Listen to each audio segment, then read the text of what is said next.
Chers téléspectateurs, téléspectatrices de l'ORTM, que la paix de Jésus ressuscité soit avec vous. Aujourd'hui, nous allons méditer ensemble sur l'évangile du 7e dimanche de Pâques de l'année C, qui porte sur la prière de Jésus. Moi en eux et toi en moi.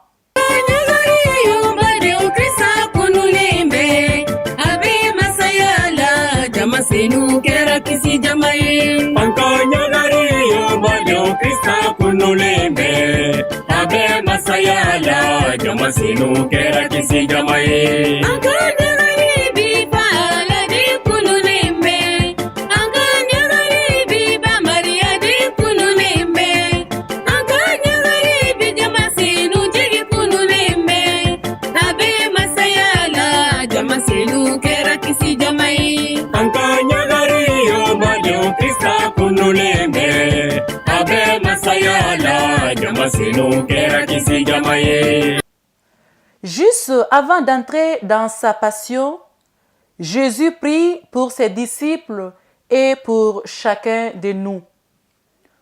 On doit pouvoir les reconnaître aux signes distinctifs de l'unité et de l'amour. Dans l'évangile de Saint Jean, Jésus prie longuement son Père après le dernier entretien avec ses disciples et avant son arrestation. Ces paroles ont alors valeur de dernière volonté. Ce message de l'unité concerne chacun de nous. Eh bien, notre unité, le fait que nous soyons un, inquiète particulièrement le Seigneur, qu'il soit un en nous eux aussi. Comment pouvons-nous être complètement crédibles si nous sommes divisés? C'est quoi alors l'unité pour nous? Est-ce le fait d'avoir exactement les mêmes goûts? Non. On peut aimer les mêmes choses, mais sans forcément nous aimer. Il nous arrive même, dans certains de ces cas, de nous détester au point de se vouloir du mal. Est-ce le fait d'appartenir au même groupe et de porter la même tenue? Non. Là encore, ce n'est qu'une apparence d'unité. Nous pouvons avoir la même tenue et avoir envie de nous fusiller l'un l'autre. Cela n'est pas l'unité. Pour mieux comprendre l'unité, écoutons l'évangile de Saint Jean au chapitre 17, du verset 20 au verset 26. En ce temps-là, les yeux levés au ciel, Jésus priait ainsi. Père très saint, je ne prie pas seulement pour ceux qui sont là, mais encore pour ceux qui, grâce à leurs paroles, croiront en moi. Que tous soient un, comme toi, Père, tu es en moi et moi en toi. Qu'ils soient un en nous, eux aussi, pour que le monde croie que tu m'as envoyé.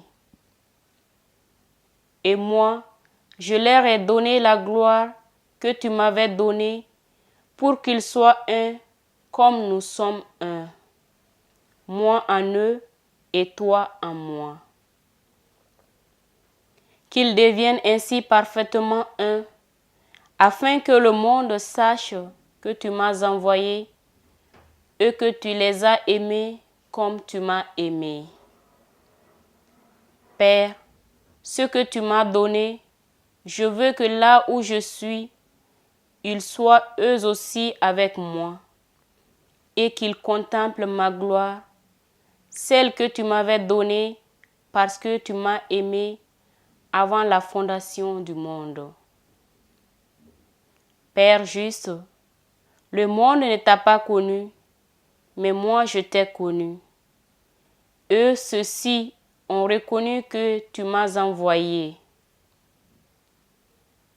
Je leur ai fait connaître ton nom, et je le ferai connaître, pour que l'amour dont tu m'as aimé soit en eux, et que moi aussi je sois en eux. Parole du Seigneur. L'unité de Jésus n'est pas dans l'extérieur, dans l'apparence. Elle est dans le cœur.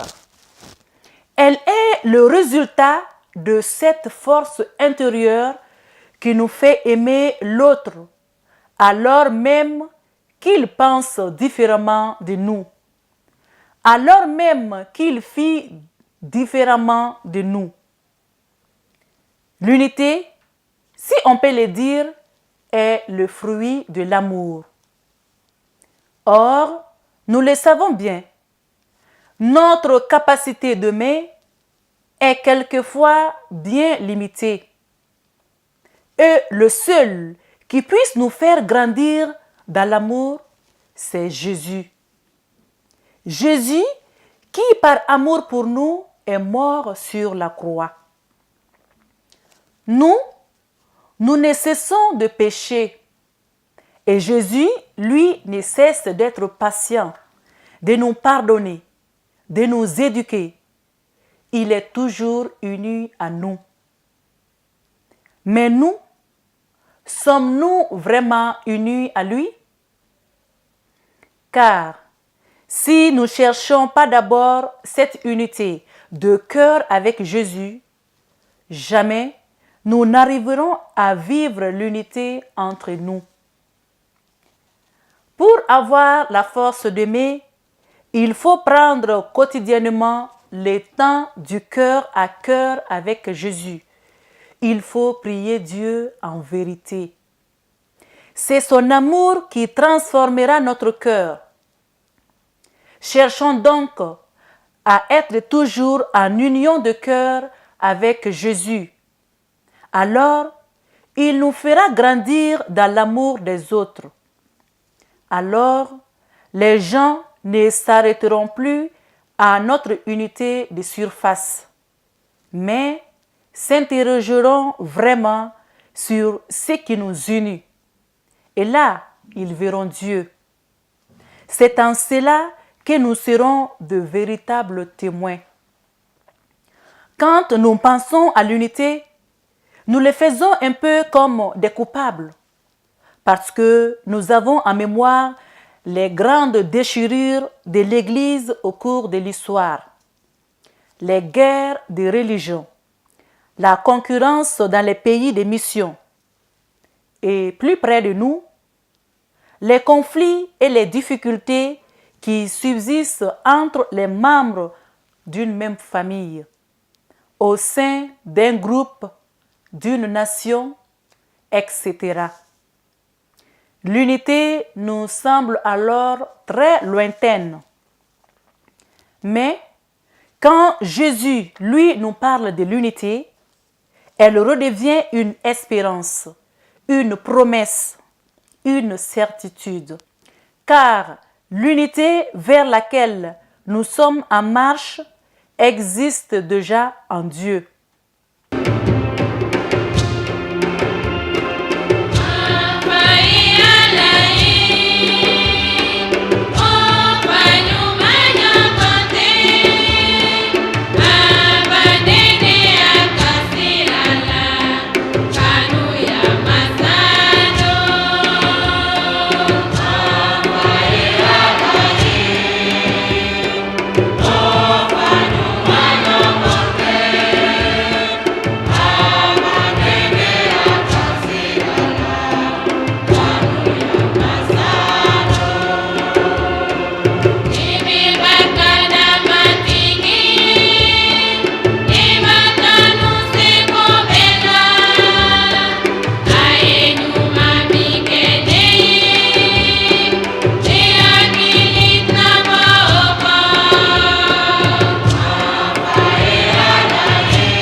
souvent dit, « Je suis dans le Père et le Père est en moi. » Le Père et moi, nous sommes un. Et le lien vivant de cette union du Père et du Fils, c'est l'Esprit Saint. Jésus nous donne comme modèle de notre unité fraternelle l'amour qui existe entre lui et Dieu son Père. Dans sa prière, quelques heures avant de mourir, il demande à son Père que tous soient un comme toi, Père, tu es en moi et moi en toi. Mais l'unité de Jésus avec son Père est mieux encore qu'un modèle. C'est comme un espace où Dieu nous accueille, où Dieu nous rejoint pour y vivre notre unité de chrétiens. Qu'il soit un en nous, dit Jésus. Moi en eux. Au cœur de la communauté et au cœur de chacun de nous se trouve Jésus le vivant. Toi en moi. En Jésus se trouve le Père, source de toute vie, origine de toute mission. Le Père et le Fils, unis par l'Esprit Saint, viennent vivre leur amour au plus profond de chacun de nous. Dieu est toujours le premier à nous aimer. Cela veut dire que nous ne sommes jamais sans amour, que nous ne sommes pas seuls, même aux heures les plus douloureuses et les plus sombres de notre vie. Dieu est le premier à nous aimer. C'est lui qui éveille en nous la source de l'amour et qui l'alimente à tout moment. Nous trouvons la force de construire l'amour du couple sans nous arrêter aux blessures superficielles de l'amour propre parce que nous sommes aimés par Dieu. Nous trouvons la patience de cheminer avec les enfants, même aux âges difficiles. Parce que nous sommes aimés par Dieu, nous abordons tous ceux et celles que Dieu met sur notre route avec des mains qui ne font jamais mal, avec des mots qui ne ferment jamais le cœur, avec un regard qui ouvre toujours l'espérance. Dieu est le premier à nous aimer. Et surtout, il nous aime tels que nous sommes, même quand nous n'arrivons pas à nous aimer nous-mêmes.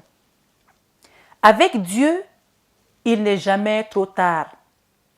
Avec Dieu, on n'est jamais trop loin, parce qu'il vient lui-même pour effacer toute distance, pour écarter toute crainte. Je dois aimer les autres, même qu'ils sont différents de moi. L'unité parfaite, c'est l'amour qui me porte à aider l'autre alors même qu'il ne cesse de mettre des bâtons dans les roues. L'amour qui me fait donner de mon temps, donner ma vie pour les autres, alors même qu'eux sont mauvais, méchants, ingrats avec moi. La gloire de Dieu, le monde ne la voit pas. Pour partager la gloire de Jésus en ce monde, il faut accepter de ne plus être en vue du monde. Il faut donc accepter de marcher à l'envers de ce monde. Accepter d'être critiqué, bafoué, insulté, persécuté, ignoré, mais avec le cœur toujours en paix, parce qu'unis à l'amour inconditionnel de Jésus pour nous. Alors, chers frères et sœurs en Christ et en humanité, contemplons l'attitude de la première communauté chrétienne à la Pentecôte. D'un seul cœur, ils participaient fidèlement à la prière avec quelques femmes, dont Marie, mère de Jésus, et avec ses frères. Eh bien, c'est dans cette ambiance-là que l'Esprit Saint a fait irruption. Avec un grand bruit, et le monde était dans la stupéfaction. Vivons donc cette semaine qui va nous mener à la Pentecôte dans cette ambiance. Participons fidèlement à la prière avec Marie, avec nos frères et sœurs. Que l'Esprit fasse irruption dans nos vies, dans nos familles, dans nos communautés, dans notre Église, dans notre pays, afin que tous les hommes puissent être dans la stupéfaction.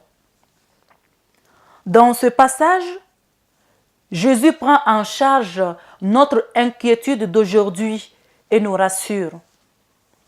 Il nous rappelle qu'il n'y a aucun danger à nous approcher de Dieu. Mieux, il nous dit que la gloire de Dieu se trouve amplifiée du fait que nous osons nous approcher de lui. La gloire de Dieu, c'est que son esprit puisse cohabiter avec le nôtre pour créer une harmonie entre lui et nous. Et Jésus offre ses services pour que nous puissions y participer. C'est pour cela qu'il a joué sa vie sur la croix. Chers frères et sœurs, ainsi prend fin notre émission sur le chemin du Seigneur.